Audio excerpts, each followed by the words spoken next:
primeiras propriedades do espelho plano. E a primeira coisa que a gente chama atenção antes de começar as propriedades é a representação do espelho plano. Então você nota que todo espelho vai ter sempre uma representação muito conhecida, que é a parte de dentro do espelho e a parte de fora do espelho. A parte de dentro do espelho tem essas aspinhas, tem esses tracinhos, esses risquinhos, indicando o mundo virtual, a parte de dentro do seu espelho. O lado de fora, que é o mundo real, não tem essa aspinha. Então a gente já convenciona o espelho esférico, o espelho plano, qual que é a parte de dentro do espelho, que tem a espinha, e a parte que não tem a espinha, que é o mundo de fora, é o real. Legal? Vamos colocar um objeto aí, para a gente poder produzir nossa imagem. E, consequentemente, a gente vai ter o objeto na frente do espelho, que você vai chamar de real, e a sua imagem produzida dentro do espelho, que a gente vai chamar de virtual. A primeira propriedade do espelho plano diz respeito à distância. Essa distância que nós temos aí é a distância do objeto até o espelho e a distância da imagem até o espelho. Elas são iguais. A gente já falou, né, que objeto e imagem são simétricos em relação ao espelho, tem a mesma distância. Outra também propriedade que fala a respeito de distâncias é a da altura. A altura do objeto é exatamente igual à altura da imagem. O espelho plano não tem variação entre tamanhos de alturas entre objetos e imagens. O espelho esférico vai ter essa característica. Para você ver, né, a sua imagem dentro do espelho, a gente faz a seguinte representação. Por exemplo, eu estou olhando, né, para o meu pé e o meu pé reflete a luz e essa luz bate no espelho plano, reflete, chega até meus olhos. E eu olho, né, na direção desse raio luminoso e o que eu vou ver dentro do espelho é a minha imagem produzida pelo prolongamento desse raio luminoso. Isso tudo funciona muito bem quando você traça normal, identifica os ângulos envolvidos, incidente e refletido, e você tem a noção do caminho percorrido pelo raio luminoso dentro do espelho, caso ele pudesse furar o espelho e seguir seu caminho. Como isso não acontece, o que você tem é a representação dele pelo seu prolongamento. Toda representação dentro do espelho é feita por prolongamento, ou seja, prolongamento está associado a alguma coisa que você vai produzir dentro do espelho que é virtual. Então, raio luminoso é representado fora do espelho, real. Prolongamento virtual é representado dentro do espelho.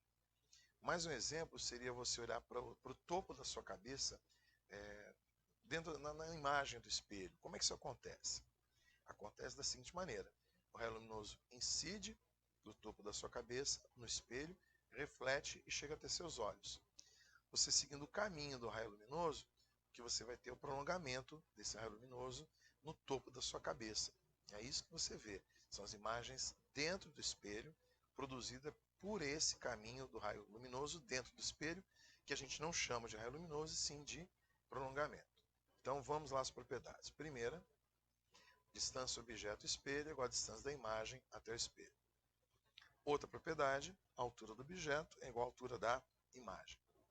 Outra propriedade importante do espelho plano é que ele possui naturezas entre objeto e imagem opostas. Você vê que espelho plano esférico tem elementos que são virtuais, reais e até impróprios. No espelho esférico ele vai ficar mais claro esse impróprio. Mas para o espelho plano, ele sempre tem essa característica. Se o meu objeto é real, a minha imagem será virtual. Se o meu objeto for virtual, a minha imagem será real. Ou seja, objeto fora do espelho produz uma imagem dentro do espelho. Se eu tiver para o espelho plano um objeto dentro do espelho, a imagem produzida pelo espelho plano será fora do espelho. Isto é possível desde que você não trabalhe apenas com o espelho plano. Você também trabalharia com uma lente, mas a gente vai ver um pouquinho mais para frente em um exemplo. Legal? Mas sempre vão ter naturezas opostas. O que mais? Você tem uma outra característica de todo espelho, plano esférico, que é a produção de imagens enantiomorfas. Imagem enantiomorfa é aquela que quando você levanta a mão direita no espelho, o que você tem como reflexão é a mão esquerda. É por esse motivo que você vê de vez em quando no capô de uma ambulância escrito de trás para frente, para que você possa, quando estiver dirigindo, ou ao olhar para o espelho, ver escrito de maneira correta. A gente tem exemplos aí na ficção, cinema, né, o Código da Vinci. Você tem uma parte do filme em que ele vai ver um manuscrito do Leonardo da Vinci, está escrito de trás para frente, ele coloca na frente do espelho para ler de maneira correta. Você já viu, por exemplo, em filmes, ou se de repente não viu, onde você pode ver no Harry Potter, né, tem um espelho do desejo, e ele está escrito mesmo em inglês de trás para frente, para dar essa ideia, né, de reversão, né, o que é direita vira esquerda, o que é esquerda vira direita. E eu preparei um exemplo para você ver aqui. Né? Preparei um objeto na frente do espelho. Quando você olha dentro do espelho, a imagem dele está escrita, está representada de trás para frente. Ok? Vamos às outras propriedades. Beleza, pessoal. Vamos a mais uma propriedade do espelho plano, que é a que a gente chama de translação do espelho plano. O termo transladar significa dizer que você está variando de posição, da posição A para a posição B. Então, essa propriedade tem por objetivo mostrar para você o que acontece quando você desloca o espelho e o que vai acontecer com a sua imagem. Então, por isso o nome, translação do espelho. Vamos lá? Preparei o quadro aqui agora para você, para a gente ir junto para essa conclusão. Vamos? Então, vamos lá. O que eu tenho aqui é o objeto que você não vai mexer. E aqui você tem o seu espelho, que eu chamei de espelho 1. Na realidade, é espelho na posição 1. E aí a gente vai utilizar a propriedade que você tem do espelho plano. Que propriedade é essa? Que a distância do objeto até o espelho é igual à distância da imagem até o espelho. Então observa que você tem 3 quadradinhos, 1, 2, 3, do objeto até o espelho. E a sua imagem também está a 3 quadradinhos. 1, 2, 3. Legal? Vou transladar o espelho. Tirei o espelho da posição 1 e levei o espelho até a posição 2. Continuam valendo as propriedades do espelho plano. Que propriedade que eu estou falando para você? A distância do objeto até o espelho é igual à distância da imagem até o espelho. Então, conta comigo. 1, 2, 3, 4, 5 quadradinhos. A sua imagem vai estar a 5 quadradinhos. 1, 2, 3, 4, 5. Está aqui a imagem. Na posição 2. E agora vamos às conclusões. Qual a primeira conclusão que você vai tirar? À medida que eu tirei o espelho da posição 1 foi para a posição 2, eu desloquei 2 quadradinhos. Então, o deslocamento do espelho equivale a 2 quadradinhos. Legal? Vamos contar quantos quadradinhos a imagem se deslocou. A imagem estava na posição 1, foi parar na posição 2. Ela se deslocou quantos quadradinhos? 1, 2, 3, 4 quadradinhos. Então, o deslocamento da imagem equivale a 4 quadradinhos. 4 unidades que você imaginar, tá? É sempre essa proporção. Por comparação, se o deslocamento da imagem é 4x e o deslocamento do espelho 2x, você chega à conclusão que o deslocamento da imagem é o dobro do deslocamento do espelho. Então, qual é a propriedade que a gente conhece como translação? Se você deslocar o espelho 3 metros, então a sua imagem vai ter deslocado 6 metros, uma vez que você tem com o observador parado, que seria o seu objeto. Se você levar em consideração o tempo que você desloca o espelho, é o mesmo tempo que você leva para deslocar a imagem. E quando você tem deslocamento pelo tempo, você ganha a grandeza, velocidade. Então você também pode chegar à conclusão que a velocidade da imagem é o dobro da velocidade do espelho. Então, questões mais do que esperadas. Você está parado aqui na rua e passa um carro por você. Aí você olha a sua imagem dentro do espelho retrovisor. Se o carro passar a 60 km por hora, você percebe a sua imagem dentro do retrovisor a 120 km por hora. Tranquila a propriedade, facinho, não é mesmo? Deslocamento da imagem, o dobro do deslocamento do espelho. A velocidade da imagem, o dobro da velocidade do espelho.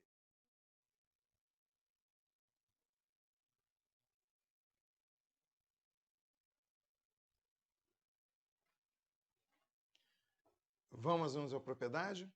Outra propriedade que nós temos que é bem interessante é a associação de espelhos planos. Então, você vai pegar um espelho, junta-se 2 espelhos no mesmo eixo, como se você pegasse, por exemplo, um livro. Então, Pegamos um livro, desse lado de cá você tem um espelho, desse lado de cá você tem outro espelho, e nessa posição aqui no meio você vai se colocar. Aí o que vai acontecer? Quando você olhar para um lado, olhar para o outro, você vai ver várias imagens suas refletidas no espelho, como apareceu aí várias imagens produzidas por um mesmo objeto. Então, a ideia nesse item é mostrar para você como é que você calcula o número de imagens produzidas através da associação de espelho plano. Beleza? Então, vamos lá. Preparei o desenho aqui atrás para você, para a gente poder fazer juntos. Então, siga a ideia de como é que foi montada essa representação. Então, está aqui o objeto, espelho de um lado, espelho do outro, você se colocou no meio. Então, esse objeto representado aqui é este objeto representado aqui. Então, tem um espelho aqui, outro espelho aqui, e eu quero determinar o número de imagens, sempre se baseando numa propriedade do espelho plano. Qual é a propriedade? Que a distância do objeto até o espelho é igual à distância da imagem até o espelho. Então, primeira distância. Objeto até o espelho 1 vai produzir uma imagem dentro do espelho 1, que eu vou chamar de I1. Esse objeto na frente do espelho 2 vai me produzir uma imagem, que eu vou chamar de I2. Não esqueça da distância. A distância do objeto até o espelho é igual à distância da imagem até o espelho. Essa imagem eu chamei de I2. Só que tem um detalhe bem legal. Qual o detalhe? Que esse espelho 1 na frente do espelho 2 funciona como objeto para o espelho 2. Então, logo, dentro do espelho 2 tem a imagem do espelho 1. Legal, né? E a mesma ideia. O espelho 2 na frente do espelho 1 funciona como objeto. E um objeto com espelho produz uma imagem. Então, dentro do espelho 1 tem a imagem do espelho 2. E aí o negócio vai ficar mais legal. Quer ver? Se esse I2 é a imagem do espelho 2, ele vai funcionar como objeto para esse espelho virtual que eu chamei de E'1. E continua valendo as propriedades. Qual a propriedade mesmo? Que a distância da imagem 2, nesse caso, até o espelho linha 1, é igual à nova distância até essa imagem que eu chamei de 3. Legal? E continua valendo a mesma propriedade, que é qual? Se esse I1 funciona como objeto para esse espelho virtual 2, as distâncias dessa imagem 1 até o espelho linha 2 é igual à distância da imagem 3 até o espelho 2. Opa! Espera um pouquinho. Quer dizer que esse cara não produziu uma nova imagem? Na verdade, ele produziu, só que elas estão sobrepostas. O que significa dizer é que essa imagem 3 coincide com essa nova imagem, que eu chamei de imagem 4. Então, quer dizer que você teve produzido quantas imagens? 1, 2, 3 e 4 que são coincidentes. Então, quer dizer que eu estou perdendo uma imagem. A expressão que fala para você o número de imagens produzidas vai ser dado por N, que é o número de imagens. E vai ser dado por quê? Por 360 graus, que é o tanto que ele pode girar, dividido por alfa menos 1. Esse menos 1 vem da ideia que você vai perder uma imagem porque elas estão sobrepostas ou porque, dependendo da posição, vai cair numa região que a gente chama de ângulo morto e aí você não consegue ver essa imagem. Então, sempre você vai perder uma imagem. No meu exemplo, o ângulo que eu tentei representar para você vai ser de 90 graus. 360 dividido por 90 vai te dar 4. Menos 1, 3. Então, quantas imagens você tem produzidas? 3 imagens. A expressão para você determinar o número de imagens numa associação de espelhos planos vai ser dado por N, número de imagens, 360 graus, dividido por alfa, que é o ângulo formado entre os espelhos, menos 1. A gente sempre vai perder uma imagem. E uma coisa que é sempre bom a gente lembrar é o seguinte. Se você me perguntar, se você colocar os espelhos paralelos. Então, está aqui o objeto, coloca um espelho aqui, outro espelho aqui. Quantas imagens eu vou produzir? A gente sempre imagina que o nosso espelho é ideal, ou seja, ele não vai ter nenhum problema de absorção, de transmissão, sempre vai refletir. Então quer dizer que você vai produzir uma imagem aqui, outra aqui, uma aqui, outra aqui, e assim indefinidamente. Então, para espelhos paralelos, a gente sempre diz que a gente vai produzir um número infinito de imagens. Legal?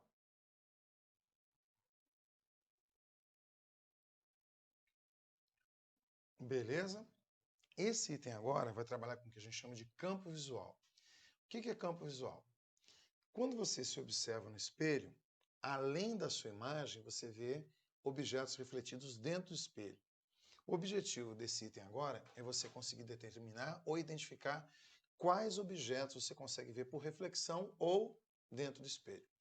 E para isso, você tem dentro da questão, né, a ideia da posição do observador, e você tem o espelho. Então, vou colocar o espelho aí.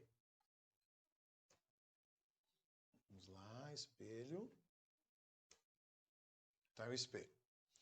E você tem alguns pontos que você quer verificar se você consegue enxergar dentro do espelho. Então, dentro do espelho, quem que eu consigo enxergar? Os pontos A, B, C, D ou E, ou quais pontos A e B, C e D, assim por diante. Presta atenção que ele não está perguntando para você quais que você consegue enxergar por observação direta, ou seja, abaixei a cabeça, olhei A, B, C, D, eu consigo ver. Ele está te perguntando com relação ao campo visual, ou seja, por reflexão dentro do espelho, o que você consegue enxergar. Legal? E para isso, você tem algumas maneiras. Uma das maneiras é que você, dentro do espelho, ou seja, virtualmente, você coloque o observador ou a imagem do observador. Na prova não tem esse olhão não, tá, gente? É um pontinho que escreve de O, de observador. E a distância do observador até o espelho é igual à distância da imagem até o espelho. Então, você tem um observador linha virtual dentro do espelho. Da posição do observador, você vai traçar duas retas, né, que tangenciam as bordas do espelho. Eles vão incidir essas duas retas e vão refletir. O que você faz agora? Você traça um prolongamento até os olhos do observador. A região indicada agora na reflexão é o que a gente chama de campo visual. É o que você consegue enxergar dentro do espelho. Como assim? Lembra dos pontinhos A, B, C, D, E? Vamos colocá-los aí. Então quer dizer que dentro do espelho eu só consigo ver por reflexão os pontos B e C que caíram nessa região.